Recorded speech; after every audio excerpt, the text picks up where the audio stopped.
안녕하세요. 오늘 저희가 함께 살펴볼 내용은요. 일론 머스크 얘기입니다. 트럼프 행정부 역할에서 물러나고 또 갑자기 자기가 있던 행정부의 감세 법안을 막 비판해서 시장이 좀 떠들썩했죠. 네, 맞아요. 아주 흥미로운 사건이었어요. 저희가 뭐 YTN, 여성신문, 토큰포스트 기사부터 네이버 블로그 분석까지 관련 자료들을 쭉 한번 훑어봤습니다. 네, 그래서 오늘 이 시간에는 머스크의 이런 행보, 그 배경이 뭔지, 또 이 비판이 테슬라나 뭐 트럼프 행정부와의 관계에 어떤 영향을 줄 수 있을지 그 핵심을 좀 파헤쳐 보려고 합니다. 네, 청취자 여러분이 이 복잡한 상황을 좀 쉽게 이해하실 수 있도록 저희가 한번 정리해 보겠습니다. 좋습니다. 우선 머스크가 트럼프 행정부의 그 정부 효율화부 DOG라고 하죠.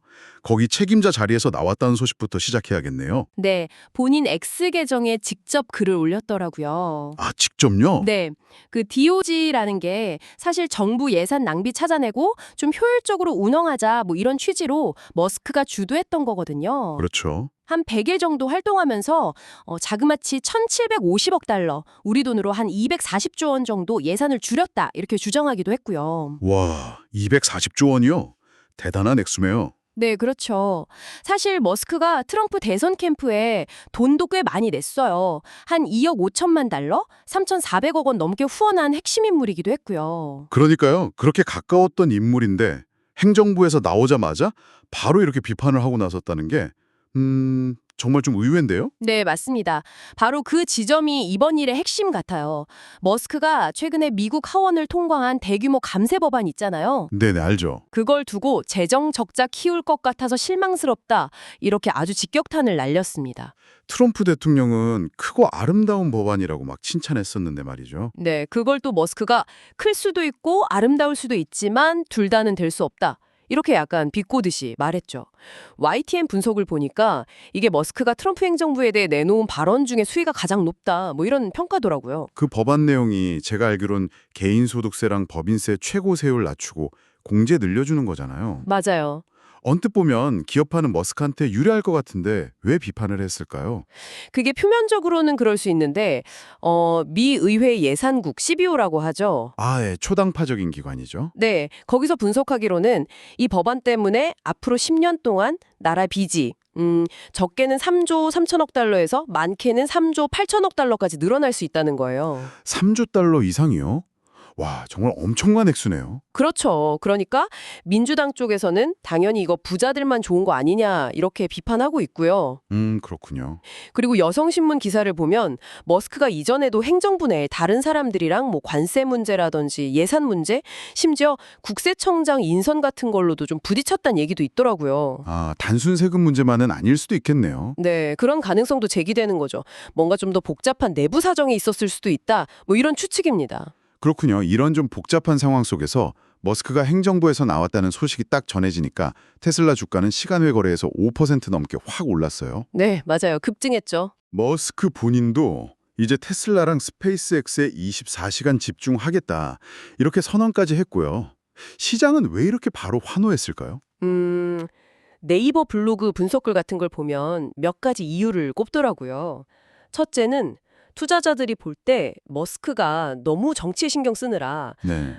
본업인 테슬라 경영을 좀 소홀히 하는 거 아니냐 이런 비판이 계속 있었거든요. 아, 네. 그런 얘기가 많았죠. 실제로 그 기간 동안 테슬라 주가도 좀 많이 떨어졌었고요. 둘째는 이게 또 중요한데 머스크의 이런 정치적인 행보가 테슬라가 가진 친환경 이미지랑 좀 안 맞는다 이런 시각이 있었어요. 아, 이미지 충돌? 특히 유럽이나 중국 시장 같은 데서는 좀 민감할 수 있겠네요. 그렇죠. 아무래도 브랜드 이미지에 타격을 줄 수 있다는 분석이 힘을 얻는 거죠. 듣고 보니 투자자들 입장에서는 뭐랄까 좀 불안 요소가 제고됐다. 이렇게 본 걸 수도 있겠네요. 정확합니다. CEO가 이제 본업에 집중하겠다 하니까 당장 투자자들 신뢰가 좀 회복되는 모습이고요. 또 마침 테슬라가 곧 발표할 로보택시 6월 12일 예정이죠. 네, 기대가 크죠. 네, 그리고 뭐 차세대 모델 개발 같은 핵심 사업들에 대한 기대감도 다시 커진 거죠. 웨드부시나 켄터 피츠제럴드 같은 투자사들은 머스크의 복귀가 주가 상승에 아주 강력한 모멘텀이 될 거다 이렇게 보고 있더라고요. 결국 시장은 머스크의 정치 외도가 끝났다.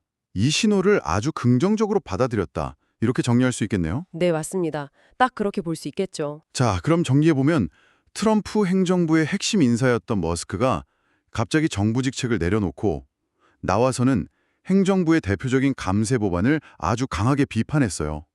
그리고 동시에 테슬라 경영에 전념하겠다 선언하니까 시장은 즉각 주가 상승으로 화답했다는 거군요. 네, 딱 그 흐름입니다. 그런데 여기서 우리가 한 가지 더 생각해 볼 지점이 있는 것 같아요. 어떤 점일까요? 뭐냐면 머스크라는 인물이 대중의 관심이나 여론을 활용하는데 굉장히 능숙한 사람이잖아요. 그렇죠. 타고난 사업가죠. 네, 그리고 지금 테슬라는 로봇 택시 같은 거 이거 엄청난 돈이 들어가는 프로젝트거든요. 이걸 앞두고 있단 말이죠. 네, 자금이 많이 필요하겠죠. 과연 이번 머스크의 행보가 정말 순수하게 나라 재정 건전성을 걱정해서 그런 걸까? 아니면 이런 정치적인 논란에서 좀 거리를 둬서 테슬라 브랜드를 보호하고 또 투자자들 신뢰를 다시 얻으려는 좀 잘 계산된 전략적인 움직임일 가능성은 없을까? 아, 그럴 수도 있겠네요. 순수한 의도냐, 아니면 계산된 전략이냐. 네. 이 질문에 대한 답은 글쎄요. 청취자 여러분께서 각자 한번 판단해 보시면 어떨까 싶습니다. 이걸 마지막으로 오늘 이야기를 마무리할까 합니다.